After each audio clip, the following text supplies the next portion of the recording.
अजीज व माज़ बच्चों, chapter number 3 understanding coordinators लेके मैं आपकी खिदमत में हाजिर।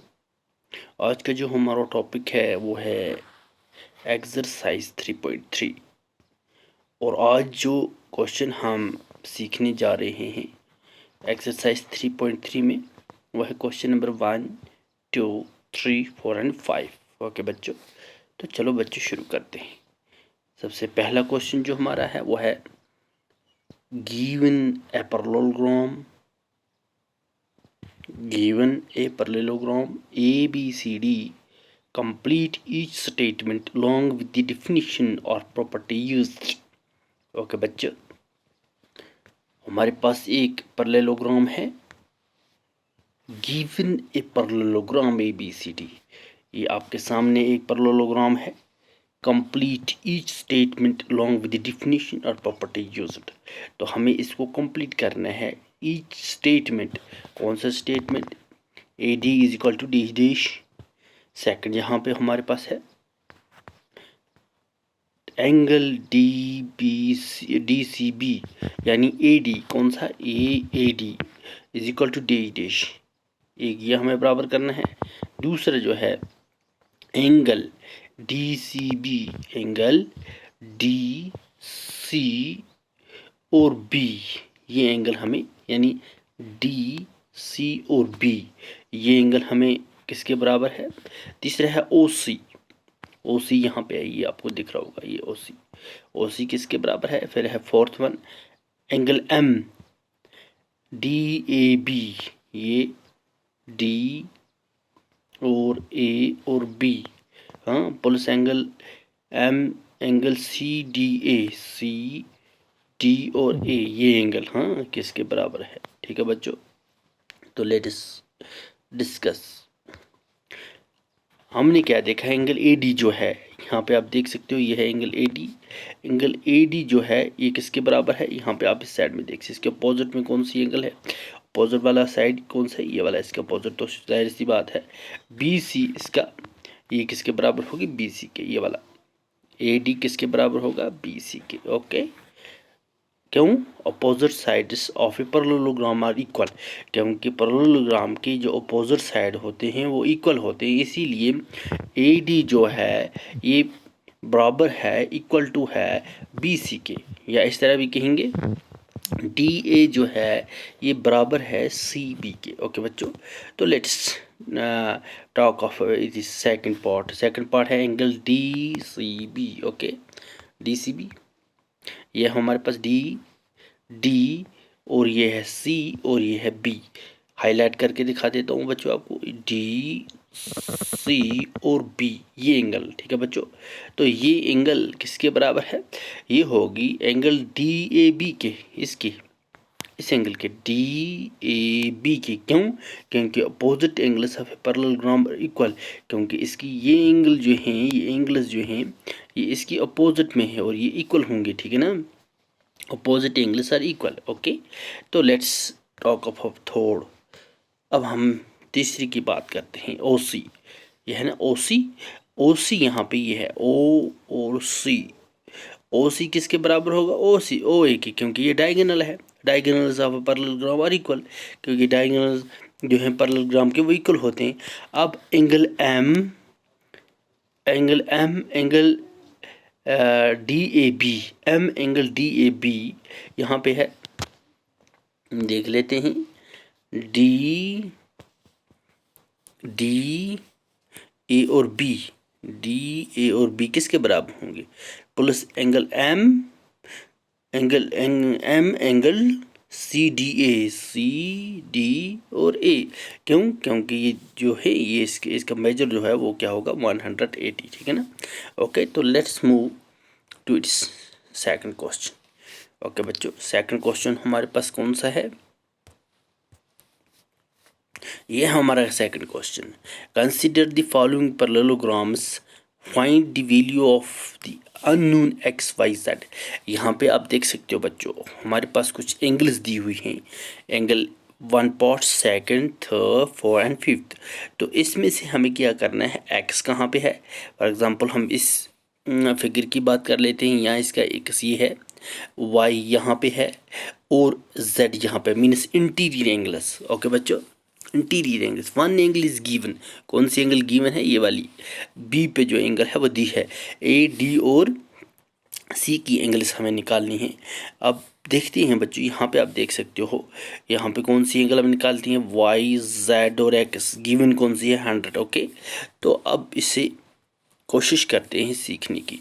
तो जो हमारे पास दी है वाई, ये इसके अपोजिट में कौन सी एंगल है? अपोजिट में वाई। सबसे पहले हम ये पोर्शन लेंगे, वाई हमने लिखा। ओके, जब हमने वाई लिखा, वाई के अपोजिट में कौन सा है? ये वाली 100। तो लिखा हमने y इक्वल टू 100। क्यों? Opposite angles of a parallelogram, क्योंकि पैरेललोग्राम की ये अपोजिट एंगल्स हैं। अब देखते हैं एक्स, ये वाला एक्स, एक्स के अपोजिट में जेड है, तो हमने लिखा एक्स प्लस 100। एक्स प्लस 100 क्यों? इज इक्वल टू 180, क्योंकि ये जो ये वाला साइड होगा ये कितने का होगा? 180 का होगा। Adjacent angles of a parallelogram, क्योंकि ये एडजेसेंट एंगल्स हैं। ओके बच्चों, देन अब एक्स इज इक्वल टू 180। 100 हम 80 इधर लाएंगे और ये जो 100 है यहाँ आके माइनस हो जाएगा। 180 में से हमने 100 को जब निकाला तो हमारे पास क्या बचा? 80। ओके, अब एक्स तो हमारा 80 निकल गया। अब एक्स यहाँ पे Y X is equal to Z. X किसके बराबर है? ये एक्स किसके अपोजिट में है? Opposite angles of a parallelogram. X opposite में, तो एक्स जेड के बराबर है। एक्स जेड कितना है? हमें एक्स कितना निकला? 80। ठीक है ना। अब हमने लिखा X is equal to 80, Y कितना निकला? हमें 100, और जेड हमें जो निकला वो निकला 80। ओके, तो let's move to its second part. Second part जो हमारे पास है वो है बच्चों, वो हमारे पास है सेकंड पार्ट ये वाला। इसका भी हमें क्या क्या निकालना है? यानी कि मेजर निकालना है वाई का, एक्स का और जेड का। ओके, तो गिवन यहाँ पे एक एंगल है वो है 50। ओके, तो हमने लिखा 50 प्लस एक्स, क्योंकि 50 के यहाँ पे 50 प्लस एक्स ये वाली एडजेसेंट एंगल्स लेंगे हमें। एडजेसेंट ये लेंगे, ये वाली। अभी आपको मैं दिखा देता हूँ बच्चों, कौन सी? ये जो है ये एंगल और ये एंगल लेंगे, क्योंकि ये एंगल्स क्या हैं? Adjacent angles of a parallelogram. ठीक है ना, ये एडजेसेंट एंगल्स हैं, एडजेसेंट। ठीक है ना। तो 50 plus X is equal to 180, क्योंकि ये इनका मेजर जो होगा ये 180 होगा, इज इक्वल टू एक्स। अब 180 ये जो है ये लिखिए हम एज इट इज, और इसको हम मूव करेंगे यहाँ पे, ये बन जाएगा माइनस में। तो 180 में से हम 50 निकालेंगे तो वहाँ पे 130 रहा। इट मीन्स जो एक्स हमारे पास निकला वो निकला 130। ओके बच्चों, then X is equal to Y. X किसके बराबर है? वाई के, क्योंकि अपोजिट एंगल्स हैं। हाँ, तो ये कितना एक्स कितने हैं? 130। Opposite angles of a parallel, क्योंकि ये अपोजिट हैं। इसी तरह X is equal to Z. अब जब एक्स हमने निकाला तो एक्स किसके बराबर है? जेड के, क्योंकि ये एडजेसेंट कॉरस्पॉन्डिंग एंगल्स हैं। ठीक है ना। तो X is equal to Z is equal to 130। Okay बच्चों, तो अब थर्ड पे आते हैं। थर्ड में हमें क्या निकालना है? वाई, एक्स और जेड। ओके, तो देख लेते हैं। दी गिवन जो है वो दी हमारे पास है 30, और आप देख सकते हो यहाँ पे एक एंगल, ये जो साइन आप क्लियर इससे देख सकते हो, ये वाला साइन जो होता है ये राइट एंगल का होता है। ठीक है ना।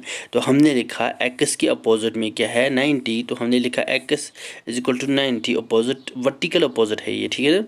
तो एक्स प्लस वाई, एक्स कौन सा? ये वाला, प्लस वाई प्लस 30। ठीक है ना, इज इक्वल टू 180। ये वाला साइड जो ये इसका मेजर जो है एक्स, वाई और 30, ये एडजेसेंट एंगल्स हैं। हाँ, एंगल सम प्रॉपर्टी इनकी है 180 होगी। ठीक है ना। तो 90 प्लस वाई, वाई का हम देखेंगे बाद में। तो 90 प्लस 130 प्लस 30, ये वाला 90 30, और ये वाई हमने लिखा इज इक्वल टू इनका मेजर है जो 180 है। अब वाई हम साइड में लेंगे यहाँ पे, और 180 को जो है वो इस साइड में मूव हो जाएगा, और ये जो है 90 और 30 जो आपस में प्लस होके यहाँ पे माइनस हो जाएंगे, क्योंकि हमने इसको मूव किया। ठीक है ना। तो 120 बन गया, और 120 180 में से सब्ट्रैक्ट हो जाएगा। तो आगे हमें कितना निकला? 60। तो हमें अब यहाँ पे जो निकला y किसके बराबर है? z के। y जो है ये z के बराबर है। तो z जो है z हमें निकला 60। Okay, alternate angles. ओके बच्चों, तो लेट्स मूव। अब हम आपके बच्चों आपके लिए आपको ह्यूमन असाइनमेंट यहाँ से दिया जाता है, और ह्यूमन असाइनमेंट ये है पार्ट नंबर 4 और 5 of question number 2। Question number 2 के 4 और 5 पार्ट, 2 पार्ट से ये आपको घर पे करने हैं। क्वेश्चन नंबर 3 है can a quadrilateral ABCD be a parallelogram. क्या कैन ए क्वाड्रिलेटरल जो है ABCD भी ए पैरेललोग्राम, क्या ये पैरेललोग्राम हो सकती है? If angle D plus angle B is equal to 180, अगर इसकी एक एंगल D और एक एंगल B जो है 180 होंगी। सेकंड पार्ट इसमें है AB is equal to DC, AB जो है वो बराबर होगा DC के, और उनका जो मेजर होगा वो है 8 सेंटीमीटर, AD होगा 4 सेंटीमीटर, BC होगा 4.4 सेंटीमीटर। अब आपको ये बताना है कि ये क्वाड्रिलेटरल हो सकता है। Angle A is equal to 70, angle A अगर इसका 70 होगा, एंगल C होगा 65। तो ये आपको घर पे करना है, ठीक है ना। क्वेश्चन नंबर 4 है draw a rough figure of a quadrilateral. आपको एक रफ फिगर बनानी है क्वाड्रिलेटरल की, that is not take parallelogram, जो पैरेललोग्राम नहीं होनी चाहिए, but has exactly 2 opposite angles, लेकिन इसकी 2 अपोजिट एंगल्स जो होनी चाहिए इक्वल मेजर, उसका मेजर जो है वो बराबर होना चाहिए, ठीक है ना। तो अब क्वेश्चन नंबर 5 पे आते हैं। क्वेश्चन नंबर 5 हमारे पास है the measure of 2 adjacent angles of a parallelogram. एक हमारे पास हम एंगल यहाँ पे ड्रॉ कर लेते हैं। Okay, the measure of 2 adjacent angles of a parallelogram, एक पैरेललोग्राम हम यहाँ पे ड्रॉ कर लेते हैं। तो ये हमारे पास एक पैरेललोग्राम है, और इन दी रेशियो 3:2, इसका रेशियो क्या है, एक का मान लेते हैं यहाँ पे, इसका रेशियो मान लेते हैं 3x और दूसरे का मान लेते हैं 2, ठीक है ना, 2x। ओके बच्चों, find the measure of each of the angles of parallelogram. अब हमें इन एंगल्स का जो यहाँ पे एंगल्स हैं इनका मेजर बताना है, ठीक है बच्चों। Okay, clear. तो अब हम चलो let's start. Let the measure of 2 adjacent angles, angle AB, चलो हम इनको रिप्रेजेंट कर लेते हैं ABC और D से, ठीक है ना। तो एंगल A जो है and angle B3 and 2x। चलो हमने मान लिया कि एंगल A जो है, या एंगल, चलो इसको 3x मान लेते हैं और इसको 2x मान लेते हैं, ठीक है ना। तो ये 2x और 3x है, ठीक है ना। और किसकी parallelogram ABCD, angle A plus angle B कितने की होगी? ये एंगल जो है एंगल A और एंगल B जो हैं इनका मेजर जो होगा वो होगा 180 का, जैसे मैंने आपको पहले ही बताया। तो 3x ये 2x इज इक्वल टू 180। अब 3x और 2x बन के 5x बन जाते हैं, और 180 एज इट इज हमने लिखा। x को हम मेजर निकाल रहे हैं, तो ये जो 180 है, जब x का हम मेजर निकालेंगे तो ये 5 जो है इसको डिवाइड हो जाएगा, ठीक है ना। तो 5 को जब हम डिवाइड करेंगे 36 से तो 180 आता है, तो इसीलिए x हमें कितना निकल गया 136। We know that opposite sides of a parallelogram are equal. हमें पता है कि इसके अपोजिट साइड्स जो हैं पैरेललोग्राम के ये इक्वल होते हैं। तो एंगल A अगर जो हमारे पास है वो बराबर है C के, तो 3x हमने लिखा, एंगल A का जो हमने लिया था वो 3 था, और x हमें कितना निकला, ये वाला x हमें निकला 36। तो 3 × 36 जो हम करते हैं इसको मल्टीप्लाई, तो हमारे पास 108 आ जाता है, ठीक है ना। तो नेक्स्ट एंगल B जो है वो बराबर है D के, एंगल B जो है वो D के बराबर है, A बराबर है C के। तो B हमने कितना लिया था 2x, तो x हमें कितना निकला 36, 2 और 36 जब हम मल्टीप्लाई करेंगे तो हमें 72 आ जाएगा, ठीक है बच्चों। तो इट मीन्स कि अब हम इंशाल्लाह कल फिर से इसी एक्सरसाइज के साथ आपकी खिदमत में हाजिर होंगे। तब तक के लिए अल्लाह ने के बहान।